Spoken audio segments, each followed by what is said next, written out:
মদিনাতে যদি কোনোদিন যান, বাবে জিব্রাইল সেই দরওয়াজাটা এখনো আছে, যেই দরজা দিয়ে নবীর কাছে জিব্রাইল আমিন আসছে 22,000 বার। দাহিয়াতুল কালবির সুরত নিয়ে নবীজির কাছে আসতেন। হযরত জিব্রাইল আমিন এসে সালাম দিয়ে বসে গেলেন, মানবের বেশে জিব্রাইল বসে গেলেন। ইয়া রাসূলুল্লাহ, আল্লাহ পাঠিয়ে দিয়েছেন, আল্লাহ সবই জানেন, ভিতরে বাহিরে প্রকাশ্য অপ্রকাশ্য আগে পরে, আপনার অন্তর ভিতর বাহির সব আল্লাহ জানেন। তারপরেও আল্লাহ আমাকে পাঠিয়েছেন আপনার কুশল জানার জন্যে। হুজুর গো, আপনি কেমন আছেন দয়া করে বলবেন দি। আল্লাহ নবী ডাক দিলেন, জিব্রাইল হে, আমি অসুস্থ আছি, আমার কাছে ভালো লাগে না।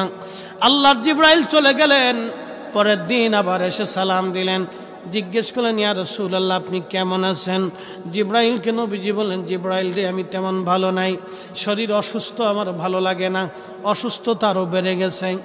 তৃতীয় দিন জিব্রাইল আমিন আবার আসছে, হুজুর আপনি কেমন আছেন?